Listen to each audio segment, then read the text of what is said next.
संपन्न होणार आहे त्याचा प्रारंभ मी आता करीत आहे.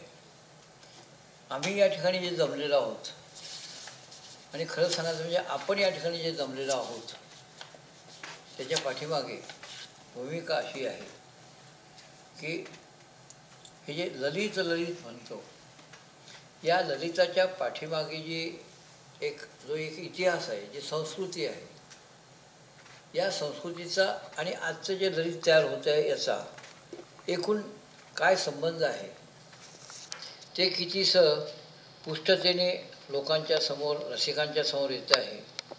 मग ती भाषा असेल, कारण शब्द, रूप, रस, गंध ह्या ज्या काही संवेदना असतात, या संवेदनांच्या माध्यमातून आपण जे रसिकांच्या समोर सादर होतात, कलावंत सादर होतात, त्याचं नातं काय असावं, काय आहे आणि त्यात भर कशी पडू शकते या संबंधीचे विचार आपल्या या आजच्या सत्रामध्ये आपण आपले वक्ते मांडणार आहेत.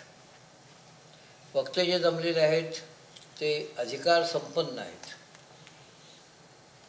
आता जे त्यांनी नावं सांगितलेली आहेत, वसंताबाजी डहाके असतील, खाडीलकर असतील, आमचे जवळचे मित्र सदानंदजी मोरे असतील, हे आपापल्या क्षेत्रातच नाही पण आपलं क्षेत्र असतानाही इतर जे काही आजूबाजूला चाललेलं असतं याही क्षेत्रामध्ये मी हस्तक्षेप शब्द वापरणार नाही पण पदक्षेप निश्चित वापरायला हरकत नाही, अशी जाणकार मंडळी या ठिकाणी जमलेली आहे.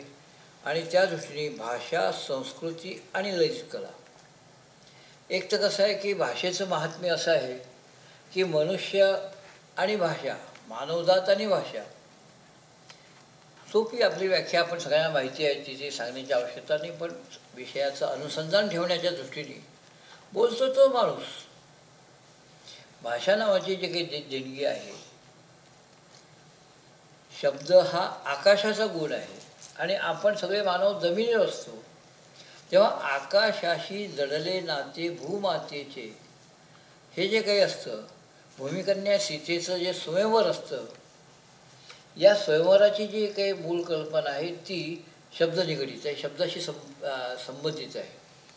तेव्हा हा जो शब्द आहे मग तो संगीतातला असेल, रेखेच्या माध्यमातून, कारण आपण जी लिपी तयार करतो शब्दासाठी, शब्दाचं लेखन करण्यासाठी, ती देखील रेखांकित असते. आणि ज्ञानेश्वरांनी म्हटल्यामुळे नवलरेखेची वहाणी ही जी शैली आहे, रेखा या शब्दाचा अर्थ करताना विद्वानांमध्ये खूप हे झाले आहे, म्हणजे चर्चा झालेली आहे, मतभेद आहे. कोणी त्याला डिक्शन म्हणतात, कोणी स्टाईल म्हणतात, कोणी आणखीन काही शब्द वापरतात. पण ही जी रेखा आहे, ही रेखा मूळ सगळ्याच कलेंचं आवर्तन ज्याच्यामध्ये होतं असं हे रेखा. आणि त्या रेखेचं आज स्वरूप संस्कृतीशी काय आहे, भाषेच्या माध्यमातून आपण लोकांपर्यंत पोचतो कसं, संस्कृती निर्माण कशी होते, आणि ललित कला ही संस्कृती कशी परपुष्ट, आपल्या पुरेशी पुष्ट करते, याचं सादरीकरण या ठिकाणी. कला म्हटल्यानंतर सादरीकरण येतंच, पण आपलं माध्यम शब्द असल्यामुळे त्या सादरीकरणाला काही मर्यादा असतात. चित्रांच्या माध्यमातून होणारं सादरीकरण, लोककलांच्या माध्यमातून होणारं सादरीकरण, रंगांच्या माध्यमातून होणारं, हे भिन्न भिन्न प्रकारचं असतं. इथे आपलं माध्यम शब्द आहे आणि शब्द असल्यामुळे काही त्याला मर्यादा येतात, पण आपल्या या सगळ्या विवेचनामध्ये यासंबंधी उत्तम प्रकारे हे सगळं आपल्यासमोर येणार आहे. शक्य झाल्यास आपणही त्याच्यामध्ये सहभागी होणार आहोत, आपण सर्वच जण. ते कसं होईल ते आपला पुढचा वेळ जो आहे तो त्या वेळेप्रमाणे आणि संयोजक आहे त्यांच्या सोयीप्रमाणे ठरवण्यात येईल. तुर्तास मी अधिक वेळ न घेता माननीय वसंत आबाजी डहाके यांना अशी विनंती करतो की त्यांनी सभेसमोर सादर व्हावं. त्या वर्तमानपत्रात आलेली आहेत की या ठिकाणी मी सांगणार आहे. 20 तारखेपर्यंत वरळीच्या नेहरू सेंटरच्या आर्ट गॅलरीत जगप्रसिद्ध चित्रकार आणि शिल्पकार भास्कर हांडे यांचे प्रदर्शन सुरू आहे. हे आता तुम्हाला माहीतच आहे, पण पत्रकारांनी जो त्यांनी घेतलेला विषय आहे काळा विठोबा. काळ्या मातीचं आणि एकूणच काळेपणाचं आपलं काय नातं आहे, संस्कृतीशी काय नाळ आहे, हे सांगत असताना वसंतराव ढहाकेंनी आपल्यासमोर अतिशय वक्रोक्ती, ध्वनी संप्रदाय आणि इतर अनेक ज्या आपण ज्याला संज्ञा म्हणू, पारिभाषिक शब्द ज्या आपल्यासमोर ठेवून एक नवचित्र उभं केलं आणि एक अतिशय महत्त्वाचं सूत्र सांगितलं, ऑब्जेक्टिव्ह आणि सब्जेक्टिव्ह. ऑब्जेक्ट जे आहे ते संपूर्णपणे पार नाहीसं करणे, हे कलेचं ज्याला आपण शेवटचं टोक म्हणू, क्लायमॅक्स. कारण ऑब्जेक्ट शिल्लक राहिलं की मग कुठेतरी निराळा संदर्भ प्राप्त होतो, तेव्हा ऑब्जेक्टला पूर्णपणे नष्ट करणं. पण ते नष्ट करणं म्हणजे आज आपण जसं नष्ट करतो तोडफोड तसं नाही आहे.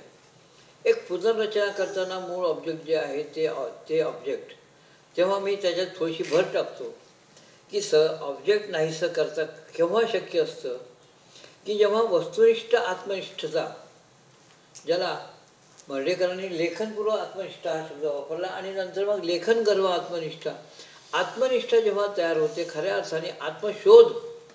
ज्ञानेश्वरांनी आत्मयोग शब्द वापरला, त्याचा मी आता खुलासा या ठिकाणी करणार नाही.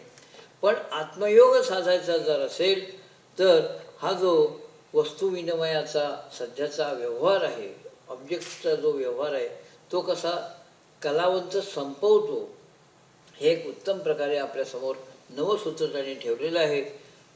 आणि यानंतर आपल्यासमोर याच विषयासंबंधी साहित्य, संस्कृती, तत्त्वज्ञान, जीवन, भाषा या सगळ्यांचा वेध घेण्यासाठी आपल्यासमोर येत आहेत सदानंद मोरे.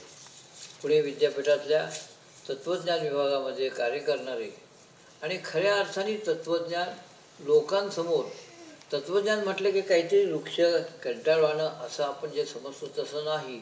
जीवनाशी साक्षात संबंध, किंवा तत्त्वज्ञानाच्या आधारे जेव्हा जीवन जगतो किंवा जीवन जगता जगता जेव्हा तत्त्वज्ञानाचा साक्षात्कार होतो, तेव्हा नेमकं काय घडतं आपल्या जीवनामध्ये, काय परिवर्तन घडतं, याचा एक लेखाजोखा मांडणारे आमचे मित्र सदानंद मोरे आता आपल्यासमोर सादर होते. सदानंद मोरे. अक्कलचं अनेक वचन अकला होतं. या कलेचा आविष्कार हा अकलेच्या माध्यमातून होतो. अक्कल जर नसेल आणि अक्कलेच्या त्याचं सामान्य रूप केलं की डबल क हा नष्ट होतो. असू द्या, तो भाग आपला नाही. जेव्हा हा जो विषय मांडला आहे आणि हा मांडत असताना भाषेची अपरिहार्यता, भाषा, मी सुरुवातीला सांगितलं की बोलतो तो माणूस, तेव्हा तुम्ही जीवनाच्या कुठल्याही क्षेत्रात जा, अगदी मोका जरी असेल ना तरी त्याची एक भाषा असते. मौनाची अक्षरे असा शब्दप्रयोगच केलेला आहे ज्ञानेश्वरांनी, मौनाची अक्षरे. आता आपण निरक्षर म्हणतो सगळ्याच बाबतीमध्ये. केवळ साक्षर म्हणजे अक्षर ओळख असली म्हणजे साक्षर, हे भारतीय संस्कृतीला मान्य नाही. भारतीय संस्कृती स्पष्टपणे सांगते की साक्षर हे अतिशय घातक असतात. साक्षरतेचा प्रसार व्हायला पाहिजे, पण साक्षरतेची संकल्पना ही निरक्षरतेच्या नष्ट करून उंचावर जाण्यासाठी, जसं मग सांगितलं ढहाके सरांनी ऑब्जेक्टिव्ह नष्ट करण्याचं, तसंही बदल. आणि नाही तर मग काय होईल, साक्षरा विपरीताश्चेत. साक्षरा संस्कृतमध्ये साक्षर शब्दाचा अनेक म्हणजे साक्षरा होतो. आता साक्षरा उलट करा बरं, विपरीत म्हणजे उलट. साक्षरा राक्षसा भवंती. कलेच्या माध्यमातून माणसाचं राक्षसीकरण होऊ नये. संस्कृती, प्रकृती आणि विकृती. संस्कृती, प्रकृती आणि विकृती. मुळामध्ये ही प्रकृतीचं आपण सगळे निर्माण झालेली प्रकृती. मी तत्त्वज्ञानात जात नाही, प्रकृती आणि पुरुषाच्या आमच्या मानवीत इथं नको. तेव्हा ही जी प्रकृती आहे, या प्रकृतीला विकृतीकडे न्यायचं किंवा संस्कृतीकडे न्यायचं, हे जर काही निश्चित करायचं असेल तर त्यासाठी कला पाहिजे. आणि त्या कलेचं संवर्धन होण्यासाठी कला अकादमी पाहिजे. हा विचार अतिशय सुस्पष्टपणे आपल्यासमोर मांडला गेलेला आहे. यानंतर आपल्यासमोर येणार आहेत श्रीयुत श्रीराम खाडीलकर.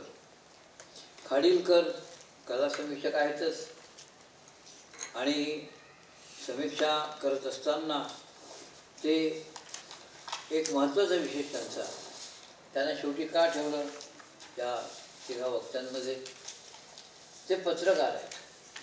पत्रकार असल्यामुळे तो बातमी काढण्यामध्ये किंवा बातमी देण्यामध्ये, वार्ता, मला अक्षरशः एक कविता आठवली, कुठे असू दे जाईन आतमी काढीन काही बातमी, आणि प्रसंग पडला तर एका गड्याचे करीन सातमी. आपण निवडणुकीच्या काळात पाहिलेले आहेत, नुकत्याच झालेले आहेत. तर असे हे पत्रकार आणि विलक्षण विचक्षण पत्रकार जेव्हा कलेच्या संदर्भामध्ये, संस्कृतीच्या संदर्भामध्ये लोकांच्या समोर, रसिकांच्या समोर येतो, तेव्हा काय घडू शकतं हे आपण आताच हाती आलेल्या बातमीवरून मी सांगणार आहे की आपल्यासमोर सादर होणार आहेत खाडीलकर.